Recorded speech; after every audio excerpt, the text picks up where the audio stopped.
পরিবর্তন হয়েছে, নতুন সরকার এসছে, ঘাসফুল থেকে পদ্মফুল, কিন্তু দুর্নীতি কি মুক্ত হয়েছে? এটা একটা বড় প্রশ্ন চিহ্ন এখনো দাঁড়িয়ে আছে।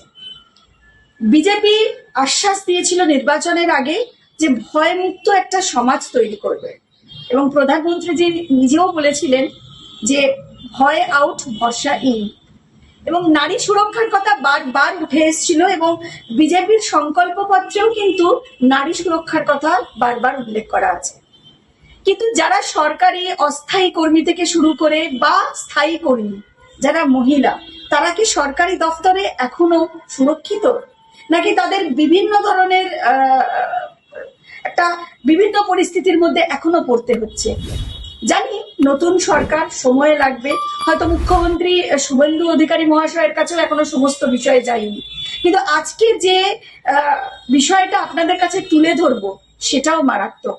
একটা এমন অভিজ্ঞতা, যে অভিজ্ঞতা প্রায় 15 বছর ধরে যে সরকার ছিল, যে দুর্নীতিগ্রস্ত চোর সরকার ছিল, তৃণমূল সরকার, কোট আনকোট আমি বলতে বাধ্য হচ্ছি, কারণ যেভাবে তারা দুর্নীতি করেছে, তাদের একাধিক এমপি, এমএলএ, কাউন্সিলররা ধরা পড়ছে, তাদের বাড়িতে কোটি কোটি টাকা পাওয়া যাচ্ছে, এটা দুর্নীতি ছাড়া সম্ভব নয়। এবং সেই সরকারের আমলে যারা অস্থায়ী কর্মী বা যারা স্থায়ী কর্মী, মহিলা থেকে পুরুষ, বিভিন্ন জন বিভিন্ন রকম ভাবে নির্যাতন হয়েছে। তেমনই একজন মানুষকে আমরা পেয়ে গেছি, একজন মহিলা, তার নাম এবং পরিচয় অবশ্যই আমরা জানাবো না, কারণ আমরা জানি কিভাবে থ্রেট চলে এবং মহিলারা এখনো পর্যন্ত সেইভাবে সুরক্ষিত না। আমরা কথা বলবো তাদের সাথে। এই যে আপনারা যে তথ্য ও প্রযুক্তি দপ্তরে অস্থায়ী সাংস্কৃতিক জগতের একটা ডিপার্টমেন্টের অস্থায়ী কর্মী, এবং এই যে 12 বছর ধরে আপনি কাজ করছেন সেখানে, এবং তার মাথায় যিনি ছিলেন প্রাক্তন মন্ত্রী ইন্দ্রনীল সেন, তার একটা নেক্সাস চলে, সেটা ইতিমধ্যেই কিন্তু সংবাদ মাধ্যমে প্রকাশিত, কারণ অনেক সঙ্গীত শিল্পীরাই মুখ খুলেছে ইতিমধ্যে। বিষয়টা হচ্ছে আপনিও তার শিকার, আপনিও একজন ভিকটিম। একটু যদি বলেন কি হতো। দেখুন, আমি তৃণমূলের মধ্যেই কাজটা পাই এবং আমি অস্থায়ী কর্মী হিসাবে কাজ করি এবং আমার মতন বহু লোকে চাকরি করে লোক সাংস্কৃতিক দপ্তরে। মানে এখনো আমি জোরে কথা বলতে পারছি না, মানে এখনো যে ধরনের ফোন আসছে বা যে ধরনের আমার কলিগরা বলছে, মানে এটা ভয়েরই কারণ। মানে যে অফিসাররা ইন্দ্রনীল সেনের হয়ে কাজ করতো, মানে ইন্দ্রনীল সেনের কিন্তু কোনো মার্সি নেই। উনি কিন্তু ভীষণ বদমাইশ এবং ভীষণ শুট একটি লোক। ও যাকে পয়েন্ট আউট করতো, যাকে টার্গেট করতো, তাকে পুরো একদম নিশ্চিহ্ন করে দিত, শেষ করে দিত। এবং এর ট্রেনিংটা কিন্তু এদের অফিসারদেরও উনি করে গেছে। এই যে তথ্য সাংস্কৃতিক দপ্তরের বড় বড় তাবড় তাবড় অফিসাররা, তপন তরফদার, প্রদীপ সরকার, বাসুদেব ঘোষ, অমিতাভ চৌধুরী টেন্ডার করতো, ও ওয়েবেলেরই এরকম স্টাফ, ও আইটি দেখতো, কিন্তু ওকে সবাই আমরা মানে ভয় পেতাম। কেন? ওই যে মানে ও লাগাতো গিয়ে, ও চেঞ্জ করাতো, মানে ভাবতে পারছেন যে ক্ষমতাটা ইন্ডোনেশিয়ান কোথায় কোথায় দিয়ে রেখেছিল। এবং সামান্য থেকে সামান্যতম স্টাফেরা, মানে যে দেখতো যে একে টার্গেট, মানে এ মুখ খুলবে বা এ সঠিক কথা বলবে বা এ প্রতিবাদ করবে, এরা পুরো জড়ো হয়ে তার পেছনে লাগতো।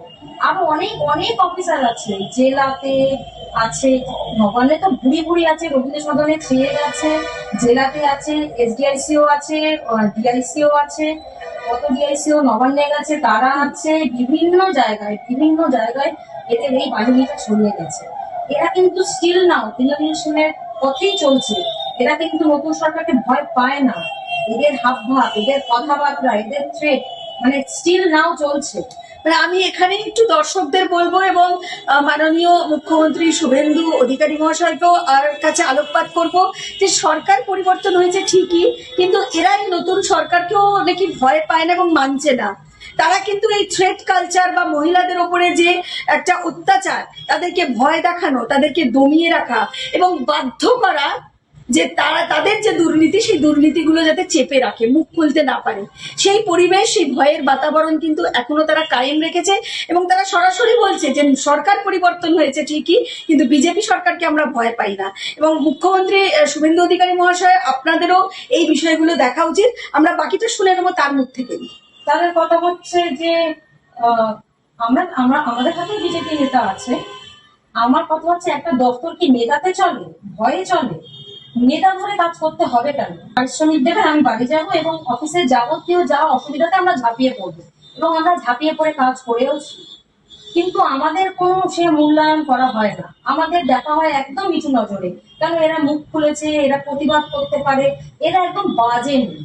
এবং কি কি ধরনের দুর্নীতি বা নেক্সাস ওখানে চলে যদি একটু একদম স্পষ্ট করে বলে। দেখুন, এরা তো প্রথমে টার্গেট করে কে কথা বলছে, কে এদের দুর্নীতিটা ধরে ফেলছে এবং এখানে পয়েন্ট আউট করছে, মানে যে স্যার এটা পয়েন্ট, এটা হচ্ছে ওটা হচ্ছে, মানে তুমি এত মুখ করলে তো বাবা এখানে থাকতে পারবে না, ও তুমি এটাও কোশ্চেন করছো, তোমাকে তো এখান থেকে ছেড়ে চলে যেতে হবে। আমার অফিসার বলেছিল এত ভোকাল হয়েও না, এত ভোকাল হলে অসুবিধা আছে। মানে এই ধরনের চলে এবং একটা মেন্টাল প্রেশার সবসময় থাকে, মানে আজও চাকরি চলে যাওয়ার ভয় হ্যাঁ থাকে। হ্যাঁ হ্যাঁ, এটা তো বিগত সরকারেও ছিল, এখনো সেই চাকরি চলে যাওয়ার হুমকিটা তপন তরফদারের মতন অফিসাররা দিয়ে যাচ্ছে, প্রদীপ সরকারের মতন অফিসাররা দিয়ে যাচ্ছে যে ডানা ছেপে দেবো।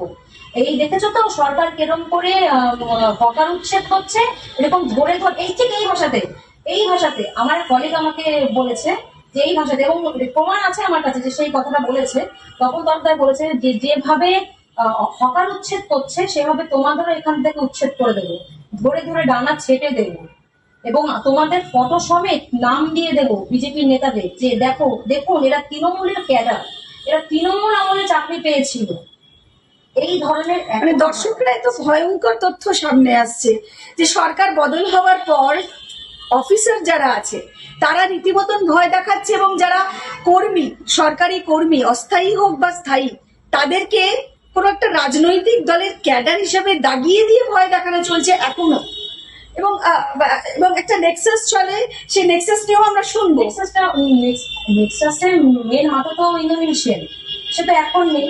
এবং আমি কিছু অফিসারদের সঙ্গে যখন আমার বচসা হয় তখন আমি বলেছি যে দেখুন দায় তো আপনাদেরও নিতে হবে, কেন আপনারা ওখানে বসে ফিশ ফ্রাই খেতে, ওই যে রবীন্দ্র সদন চত্বরে ওই যে বেল গাছের তলায় যে আপনারা রোজ সন্ধ্যাতে গ্রুপ করতেন এবং কাকে ছাঁটাই করবেন, কাকে বাছাই করবেন, কাকে কোলে বসিয়ে গ্রুপ সি মানে গ্রুপ বি অফিসার করবেন, এই যখন আপনাদের এসব পরিকল্পনা হতো, এখন না, এখন তো ইন্দ্রনীল সেন নেই, না ইন্দ্রনীল সেন নেই, কিন্তু আপনারা তো আছেন, আপনাদের তো দায়টা নিতে হবে না। কেন আমরা দায় নেব? আমরা দায় নেব না। শোনো, বেশি বাড়াবাড়ি করো না, এত ভোকাল হয়েও না, এটা হচ্ছে তাদের কথা। এবং এই নেক্সাসটা কিভাবে চলতো, ইন্দ্রনীল সেনের মাথা, মহিলাদেরকে ব্যবহার করা একদম একদম ইন্দ্রনীল সেনের প্রত্যেকটি, আপনি নন্দনে যাবেন, আপনি বাংলা একাডেমিতে যাবেন, আপনি শিশির মঞ্চেও যেতে পারেন, আপনি রবীন্দ্র সদনে যাবেন, আপনি যেখানে যাবেন দেখবেন অনেক জায়গাতে ক্যামেরা থাকে না, সেখানে হতো নোংরামি, একদম নোংরামি, জাস্ট নোংরামি, মানে অবলীলায় সেখানে নোংরামো হচ্ছে। এবং অন্য অফিসাররা যদি এটাতে মঞ্জুর নাও হয় তাতেও তাদের রিয়েসমেন্ট হয়ে থাকতে হতো ইন্দ্রনীলকে গুড বয় হিসাবে দেখানোর জন্য, যে দেখুন আমি কিন্তু আপনার গুড বয় এবং আমার ভাইয়ের বউয়ের চাকরি, আমার ভাইয়ের চাকরি যেমন তখন দরকার করেছে, উনি করেছে, ওনার মধ্যে চারিত্রিক দোষটা নেই, বাদবাকি যাদের আছে, কিন্তু ওনার ওই একটা প্রবলেম, উনি গুড বয় হয়ে ইন্দ্রনীল সেনের হয়ে আমাদের দাবিয়ে, আমাদের ঘাড়ে পা রেখে, আমাদের দিয়ে কাজ করিয়ে, আমাদের শুষে উনি দাঁড়িয়েছেন। আর বলছেন রীতিমতো সেক্স র্যাকেট চলতো। হ্যাঁ, একটা সেক্স র্যাকেট তো অবশ্যই চলতো এবং এই সেক্স র্যাকেটের মাথা হচ্ছে ইন্দ্রনীল সেন, সেকেন্ড হচ্ছে প্রদীপ সরকার। ঠিক আছে, মানে দর্শকদেরকে জানিয়ে রাখি, সেক্স র্যাকেটের মাথা হচ্ছে ইন্দ্রনীল সেন এবং প্রদীপ সরকার। এই নামগুলো জেনে রাখুন, একদম সরাসরি যিনি ভিকটিম তিনি এই নামগুলো বলছেন। আমাকে কোনোদিন তারা অ্যাপ্রোচ করেনি, কিন্তু আমার কলিগদের থেকে শোনা এবং আমি নিজেও দেখেছি যে কিভাবে একটা মহিলার ক্ষেত্রে ভাষা ব্যবহার করা হতো। এবং দেখুন, ব্যবহার আপনার সঙ্গে যেভাবে যে ল্যাঙ্গুয়েজে কথা বলছে এবং যারা এই সব করছে পুরোটাই কিন্তু আলাদা হয়ে যায়। যে অফিসারদের প্রিয় প্রার্থী হওয়ার জন্য যেসব কর্মীরা লাফালাফি করছে, তাদের একটা গ্যাং আছে, এখনো আছে, তারা লাফালাফি করে এবং তাদের ওই আমরা যে ভাষায় বলি, একদম নোংরা ভাষা, এটা তাও আমি ইউজ করছি, তারা কোলে বসে একটা চাকরি স্থায়ীকরণ করেছে, যেটা আমরা করতে পারিনি, এখানে আমরা সুন্দরী না। এবং অফিসার বলতো এই একে নিও না, এর শাড়ি পরলে ভালো লাগবে না, একে দেখতে, একে নিও না, একে প্রোগ্রামে নিও না। মানে একটা রবীন্দ্র সদনের মতন জায়গায় একটা প্রোগ্রাম হবে, শাড়ি পরলে যদি আমাদের ভালো না লাগে দেখতে, বা আমরা যদি কিছুতে অ্যাপ্রোচেবল না, তাদের এদের নিও না, এরকম ধরনের কোট আনকোট বক্তব্য প্রদীপ সরকার বলেছে আমার একটি কলিগকে যে ম্যাডাম আপনার কোনো বয়ফ্রেন্ড গার্লফ্রেন্ড আছে? তো ও বলেছে না স্যার, না এখানে থাকলে তো বয়ফ্রেন্ড করতে হবে, এই হচ্ছে ভাষা। রাত 9:30 অব্দি তপন তরফদার আমার এক কলিগকে তার শিশির মঞ্চে বসিয়ে রেখেছে। তার ট্রান্সফারের সামথিং তাকে বাড়ি থেকে ডেকে এনেছে, এবং রাত 9:30 অব্দি বসিয়ে রেখেছে তার অফিসে। কেন কেন এই উত্তর আমরা কোনদিন পাইনি। আমরা এখন মুখ খুলছি কেন জানেন তো? শুভেন্দু অধিকারীর মতন লোকরা এসেছে বলেই আমরা মুখ খুলছি, না হলে হয়তো আমাদের এরকম, সত্যি কথা বলতে, নয়তো আমাদের সুইসাইড করতে হতো, অনেকে ছেড়ে দিয়েছে, চাকরি ছেড়ে দিতে হতো, না হলে আমাদের এটাই মানসিক যেমন ভাবে যন্ত্রণা ভাবে আমরা ফেস করছি, এরকম ভাবে আমাদের চালিয়ে যেতে হতো। কি চাইছেন, মানে আপনারা কি চাইছেন? ভয়মুক্ত পরিবেশ, নোংরামিহীন পরিবেশ, মানে এখানে কোনো মানে সেই গায়ে টাচ লাগিয়ে কোনো কথা হবে না, যা হবে। কিন্তু সেটা তো সরকারকে জানাতে হবে, এবং সরকারের তরফ থেকে এই ডিপার্টমেন্ট গুলোয় যারা এই ধরনের কাজ করেছে বা দুর্নীতি করে রেখেছে সেটা সরকারের দায়িত্ব, সরকার মুক্ত করবেন। কিন্তু আপনারা কি চাইছেন, মানে এই যে নেক্সাস চলছে বা এই নেক্সাসটার বিরুদ্ধে আপনারা কি চাইছেন? এই প্রত্যেকের যেন এই প্রত্যেকটি অফিসার, আমরা তো আইনের পথে যেতে চান কি? অবশ্যই আইনের পথে। আমরা সিএম এর সঙ্গে চিঠি দিয়েছি, দেখা করবো আগামী দিনে, এবং আমরা আইনের পথে যাব, এবং যতদূর যেতে হয়, এবং এদের শাস্তি আমরা চাই, এবং এদের শাস্তি দেখেই আমরা শান্তি পাবো। কেন এরা যেভাবে মানসিক হেনস্থা করেছে আমাদের এক একটি কর্মীকে, সে ছেলে মেয়ে নির্বিশেষে, ঠিক আছে, আমরা যা হ্যাকেল হয়েছি, আমাদের যা বাজে ভাষায় কথা বলেছে, আমরা সবটাই এর অন্ত চাই। অবশ্যই আমরা আইনের পথে যাবো, একদম যাবো, কেন যাবো না। কোটি কোটি টাকা লুট করেছে, প্রচুর অফিসার আছে, আপনাকে কটা অফিসার বলবো বলুন তখন ইন্টারভিউতে? তাহলে তো মানে ফকবাস থেকে উজাড় হয়ে যাবে। তথ্য সাংস্কৃতিক দপ্তরে, INCA দপ্তরে, নবান্নে, জেলাতে, ডিআইসিওতে, SDICOতে, এবং মঞ্চগুলোতে, এবং রবীন্দ্র সদন চত্বরে কত অফিসারের নাম বলবো বলুন তো? সবই তো মানে মানে ঠক বাঁচতে বাঁচতে দেখবেন গাতে আর কেউ নেই। যারা গুড অফিসার, তারা গুড অফিসার হয়ে আছে, তারাও কিন্তু আমাদের পাশে নেই, তারাও কিন্তু এখনো মুখ খুলছে না ভয়ে। কেউ অভয়ের পোস্টের জন্য দূরে সরিয়ে দিয়েছে, কেউ মানে এদের চুরিতে হাত দেবে না তাকে দূরে সরিয়ে দিয়েছে, এবং এই দূরে অনেক অফিসারকে তো আজ অব্দি গাড়ি পর্যন্ত দেয়নি, তারা অফিসার বলে মান্যতাই দেয় না, ভাবে 800 আমরা তো কোথাকার কি। এবং এই নেক্সাসের মাথাটা তো ইন্দ্রনীল সেন। আপনারা কি ইন্দ্রনীল সেনের এগেনস্টে মামলা করবেন বা আইনি পদক্ষেপ করবেন? একদম একদম। ইন্দ্রনীল সেনকে তো রেহাই দেওয়া যাবে না। কেন ইন্দ্রনীল সেনকে রেহাই দেবো? প্রাক্তন মন্ত্রী বলে তো রেহাই দেওয়া যাবে না। নোংরামো তো করেছে, চুরি তো করেছে, অষ্টভূতামি তো করেছে, বেইমানি করেছে, কাটমানি নিয়েছে, নেক্সাস চালিয়েছে, মানসিক হেনস্থা করেছে, এখানে নোংরা র্যাকেট চালিয়েছে, মহিলা কর্মীদের এখানে সুরক্ষা ছিল না, এবং অন্যান্য যারা মহিলা কর্মীরা ছিল তারা আমাদের পাশে দাঁড়ায়নি, এখনো তারা আমাদের পাশে দাঁড়ায়নি। তাদের বক্তব্য হচ্ছে, শিশির মঞ্চের মহিলা কর্মীদের বক্তব্য হচ্ছে, আমাদের এখনো দেওয়ালে পিঠ ঠেকেনি। তাহলে আর কবে দেওয়ালে পিঠ ঠেকবে? তারা এখনো ভয়ে আছে, বা তারা হয়তো সরকার মানে অফিসারের গুডগার্ল হিসাবে থাকতে চায়, আমি বলতে পারবো না। কিন্তু তাদের বক্তব্য হচ্ছে এখনো তো আমাদের দেওয়ালে থাকেনি। জানেন, ভাস্কর ঘোষ যৌথ মঞ্চে, তাকে নিয়ে একটা মিটিং করবো, সেটা কন্ট্রাকচুয়ালদের হয়ে বলছে, তাকে পর্যন্ত আমাকে ফোন করে বলা হয়েছে সে যেন এই নন্দন চত্বরে না আসে। ভাবতে পারছেন? ভাস্কর ঘোষ মানে ভাস্কর দাকে আমাকে ফোন করে বলা হয়েছে যে ভাস্কর ঘোষ কিন্তু এখানে, মানে তুমি কিন্তু ওকে এখানে এনো না, এখানে আমরা মিটিং করতে দেবে, এখানে ওরা মিটিং করতে আমাদের দেবে না, বিশাল ঝামেলা হবে। আমি ভাস্কর দাকে গিয়ে বলেছি। আপনারা তাহলে এই নেক্সাসটার বিরুদ্ধে শাস্তি চান? একদম, মানে একদম আইনত ভাবে, মানে কড়া শাস্তি চাচ্ছি, যাতে মানে কাজ, মানে দেখুন, অফিসের কাজ, দায়িত্ব, আর পার্টি, আর ভয় দেখানো, এগুলো যেন সমস্ত আলাদা আলাদা হয়ে যায়।